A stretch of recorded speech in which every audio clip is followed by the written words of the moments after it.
Assalamualaikum warahmatullahi dan salam sejahtera kepada bangsa Walaberi sekalian.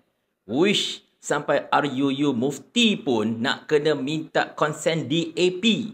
DAP siap minta penjelasan kepada ahli-ahli parlimen dia pasal RUU Mufti. Hai, lain macam betul bang. Kita intro dulu. La la la la la la la la. Pertamanya tuan-tuan dan puan-puan sekalian, saya kena tegaskan dekat sini. Saya bukanlah penyokong tegar 100% RUU Mufti. Saya juga tidak membantah RUU Mufti itu sama sekali. Sekarang macam ni lah. RUU Mufti ini merupakan satu RUU yang sebenarnya melibatkan tentang pengamalan fahaman-fahaman Islam dekat negara kita ini. Dan antara lain, RUU Mufti itu secara asasnya adalah untuk memastikan bahawa cuma aliran aswaja sajalah yang dibenarkan untuk diamalkan dekat negara kita ini dan sebagainya. Itu antara intipati lah. RUU Mufti itu sebenarnya dia taklah panjang mana, tapi dia agak complicated. Cumanya dia berkait dengan pengamalan agama Islam dekat negara kita ini. Itu sahaja.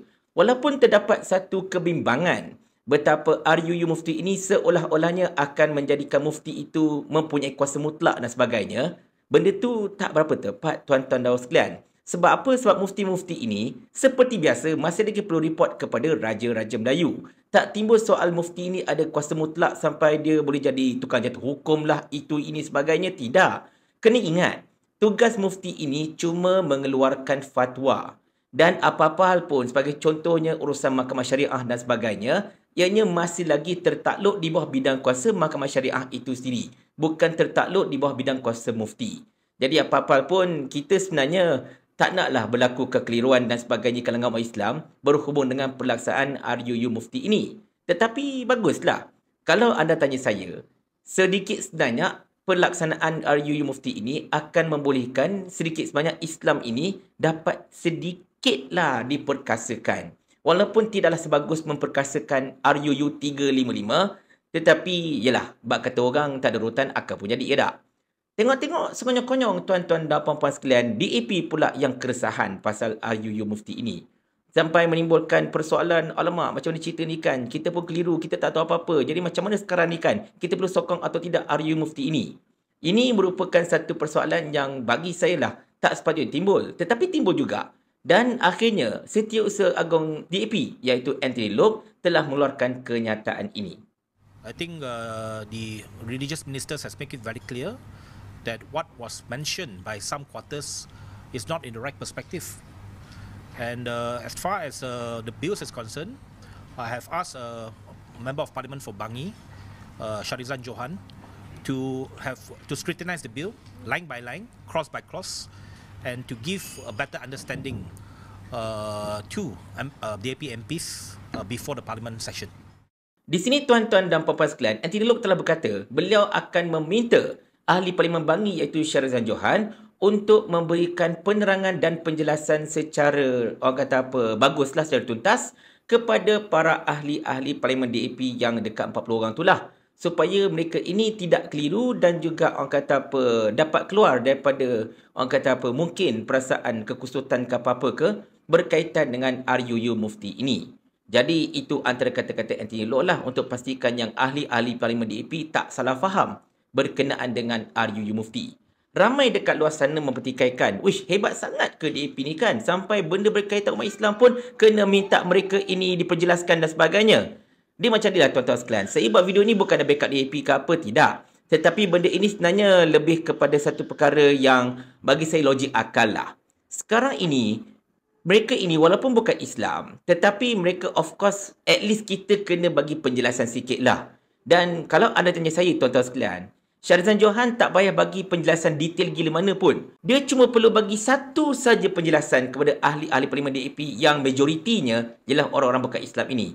Iaitulah RUU Mufti ini tidak ada kena-mengena langsung dengan ahli-ahli Parlimen DAP yang bukan Islam ataupun sesiapa saja ahli Parlimen yang bukan beragama Islam ataupun sesiapa saja rakyat Malaysia ini yang bukan beragama Islam. Dia tak akan ada kena-mengena. Dia tidak akan sentuh korang punya adat resam. Dia orang tak akan sentuh korang punya hak. Benda itu tak akan sentuh anda punya pengamalan dan sebagainya. Nothing. Jadi RU Mufti ini tidak akan langsung kacau anda punya hidup. Itu sahaja yang patut diterangkan oleh Syahrizan Johan. Bukannya nak kena terangkan, oh benda itu detail sangat. Tak payah. Diorang tak payah tahu benda itu. Diorang tak payah tahu benda itu secara terperinci pun. Dia cuma perlu kata, bos, RU ni kan tak ada kena-mengena dengan you. So, you tak payah risau, you tak payah pening, you tak payah pelik. Itu saja. Ini urusan umat Islam, biar mereka handle. Cukup. Tak payah nak lebih-lebih terangkan kepada mereka. Boleh faham tak benda tu? Jadi, walaupun kelakar lah kan kata-kata Anthony Loke tu nak minta penjelasan kepada ahli parlimen DAP, kita fahamlah kok takut mereka ini. Yelah, takutlah diorang ni tiba-tiba dengan RU Mufti langsung tak boleh nak arak ke apa kan. Tak ada kena mengena dengan anda. Jangan risaulah. Islam dekat Malaysia ini masih lagi dijalankan berlandaskan perlembagaan persekutuan. Di mana benda itu antara lain telah menjamin hak anda untuk mengamalkan gaya hidup anda selaras dengan agama anda.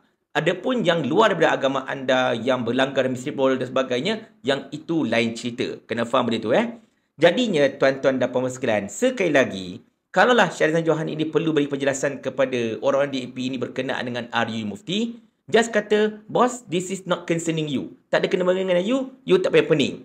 Jadi macam mana Papa Peri? Nanti kan kalau berlaku pengundian ke parlimen, kalau kalah macam mana?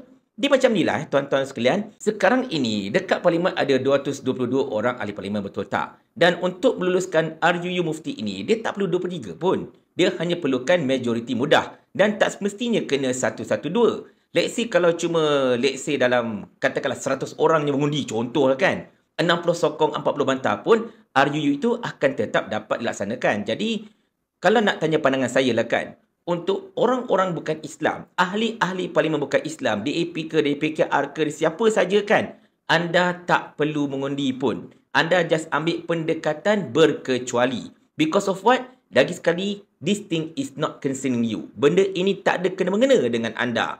Jadi anda tak perlu nak undi sokong ke, tak perlu nak undi bantah ke, tak payah. Anda hanya perlu berkecuali. Sebab apa? Macam saya katakan, benda ini tak ada kena-mengena dengan anda. Ini urusan umat Islam, biar mereka jelaskan, biar mereka settlekan. Kalaulah ada perbalahan antara umat Islam pasal RUU Mufti ini terpulang kepada Jabatan Agama Islam dan juga Mufti dan juga Menteri Agama untuk menjelaskan tentang apakah sebenarnya RUU Mufti ini dan mengapakah umat Islam dekat Malaysia tak sepatutnya berbalah pasal benda ini. Boleh faham Harap jelas benda ini.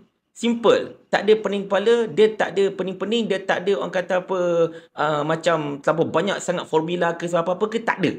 Simple as benda ini urusan umat Islam, orang bukan Islam tak payah tahu dan you all pun tak perlu terlibat dalam pengundian ini. Cukup. Tak ada masalah pasal tu. Alright.